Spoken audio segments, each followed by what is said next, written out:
Hi guys! Maganda rin gabi! Welcome back po dito sa Gandara SRU channel for showbiz update. Andito na naman nga po akong muli nagbabalik.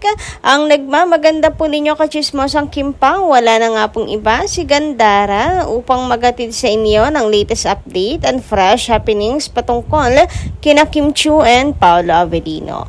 And para nga po sa gabing ito, ayan, ang ating pong tatalakay pag-uusapan ay may kinalaman nga po dito kay Kimi. Naggrabehan naman ngayon at na-tabloid pa.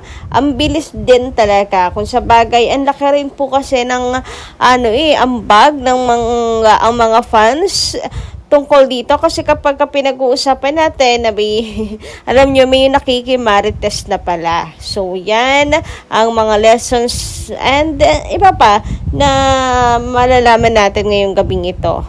So, apektado dito for sure si Kim Chiu. Doble dagok to para sa kanya. But anyway, sa mga hindi pa po nakaka-subscribe dito sa ating channel, maaari lamang na pindutin po ninyo ang subscribe button at notification bell na nariyan sa baba para mag-i-updated po kayo at ma-notify tuwing may bago tayong chika at balita hinggil sa Kim Pao. Basta po mga balita na may kinalaman kay Kim o di kaya po ay kay Paolo, sagot na natin yan.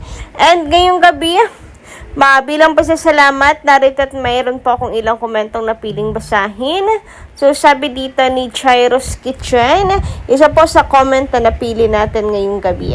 Ang sabi niya rito, first time ko nakita si Kuya Paolo na napa-smoke. Simula na magkasama sila ni Ate Kimi. Yes, ako rin. Actually, nagulat po talaga ako. Pero mukhang vape siya and hindi sigarilyo. Hindi ko alam yung pagkakaiba nung dalawa kasi hindi naman po ako nag-smoke. But yun yung sabi nila, okay lang daw kasi hindi naman daw po sigarilyo kundi vape, etc. So anyway, sabi pa niya dito, simula na magkasama sila na Ate Kimi, I was shocked. Haha, di kasi ako sanay makita siyang ganyan. Siguro kasi sa tagal na rin natin na nakasubaybay kay Pao and mula nga nung sinabing iwas bisyo, inom, sigarilyo, yun nga, parang nasanay na rin tayo na good boy na si Pao. Anyway, ito, kaya na-shock talaga. Ang daming na-shock ng mga fans na nag-smoke siya. Sa fan girl, nag-smoke siya doon pero first time ko talaga makita sa video na yan na pa-smoke. Naninibago ako kasi feel ko sa Ate Kimi ayaw niya ng change smoker, diba? Asthmatic sa Ate Kimi. Anyway, feel ko nag-discuss si Kuya about the alibi. Tungkol ito doon sa naglalakad yung dalawa papunta sa tent na video. But anyway, ayun, di rin ako familiar about sa e-cigarette, sa sigarilyo talaga. E-cigarettes or yung vape na tinatawag nga po. Hindi ko alam na yung pagkakaiba ng dalawa kasi hindi nga ako nag-smoke. But ang dami nagulat and iniisip ko na lang na parte siya ng trabaho. Siguro kinakailangan ni Pao masanay since action to, hindi mawawala yung mga ganyan. And ano pa? Nabang possibilities? Stress. Kinakailangan ng pamparelax ni Pao. And buhay naman niya yan. Unang-una rin sa lahat, hindi na rin naman nga po bata si Paolo. Hindi naman natin kailangan anuhin siya. Tawag dito, bantayan bawat kilos. At the same time, wala rin tayong karapatang questionin. Buhay niya yan, katawan niya yan, ganon. Yun. Well, na-shock lang talaga siguro yung ibang fans. Pero yung pangungunahan na po natin siya na, hoy, may paganyan na kay Pao. Ay, teka, preno po tayo sandali. Samantala, mula naman po kay Mamila Carillo, maganda rin gabi. Dapat si Kim naman ang magbakod kay Pao. Kasi si Kim, maraming bubuyog. Maraming bubuyog na nag-aaligid kay Pao. Alam mo, kahit may asawa, sumasabit para maging kabet. Kaya lumingon ka sa paligid para kayo na ang the one priority ni Pao. Kaya Kim, sinturon mo, higpitan mo na rin.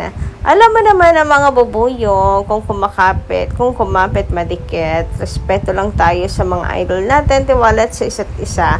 Si God, hindi natutulog, nakikita ang galawan nyo. Okay na kami sa Kim Pao, good support lang tayo, laging bantayan ang Kim Pao.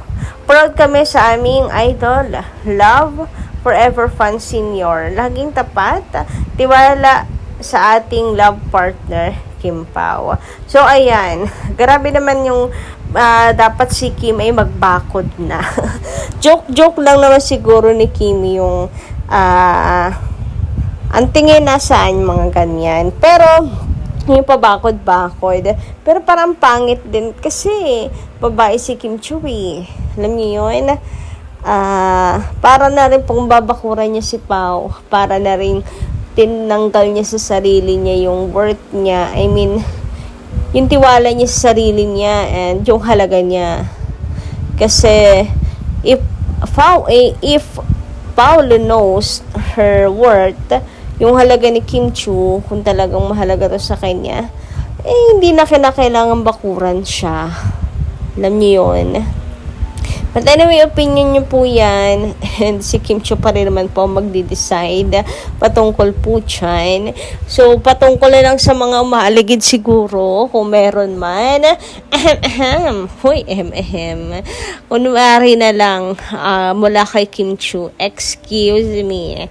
Ganyan. Makiramdam at baka naman sapian kayo ng hiya. Ganun lang.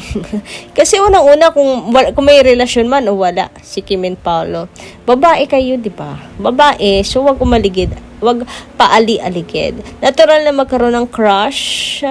Ayan, kiligin, pero yung kayo yung aaligid dahil merong tawag dito, agendang mang-akit, yan ang sinasabi natin. Sa kultura natin talaga bilang Pilipino, talagang Pilipina, it's a no.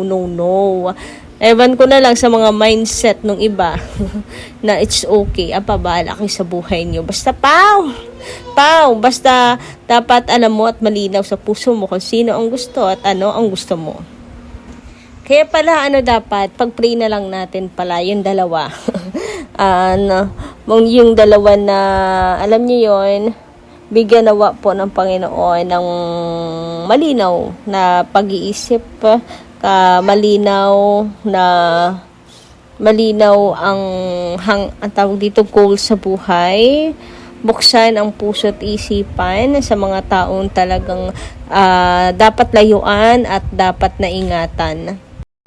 Samantala, sabi naman ni Ma'am Norma Dayag, no man is an island, Gandara. Eto ang pambungad, the greetings ko sa iyo. Kasi kung yung naumpisahan ng Kim Pao, sana'y tapusin na nila.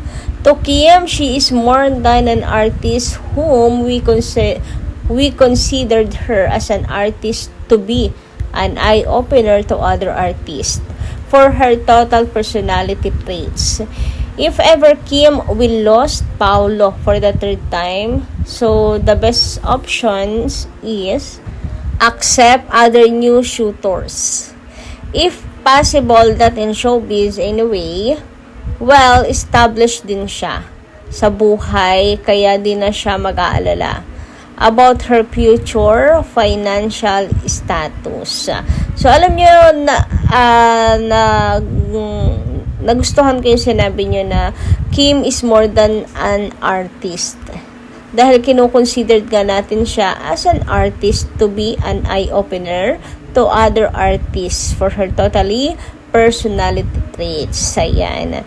Samantala, dumako naman tayo dito sa post ng official Pep PH. Nagulat po ako dahil ayan na tabloid na nga po ang tungkol sa pag-unfollowan ng magkapatid na Lakam and Kim Chiu. Ate Cam and Kim. So, ayan. Siguro kasi ang daming mga fans na pinag-usapan ito kahit sinabing tama na, wag na tayo manghimasok sa na problema. Hindi lang naman kay Paolo umiikot ang buhay ni Kim Chiu and etc. Ayan. Ay nakarating sa kanila. Sa atin pong pagchichika-chika may nakikichismis din. Kumbaga meron ding may tainga na nakikinig. Kaya ayon, dahil makulit ang ilang fans, patuloy na gusto pong alamin ang punot dulo. So, humabang usapan na tabloid. Panigurado dobleng dagok to kay Kimi kasi kahit sino naman siguro, hindi gugustuhin na sila po ay mabalita, 'di ba? Yung kanilang family issues. Di naman gugustuhin, maski ako, hindi ko gugustuhin na mabo-broadcast pa yung ganitong family matters, dapat family problems na dapat private at in the first place, hindi ba?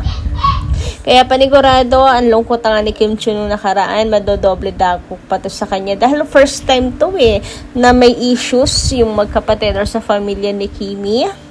Kaya guys, grabe, naway matuto na po tayo dito.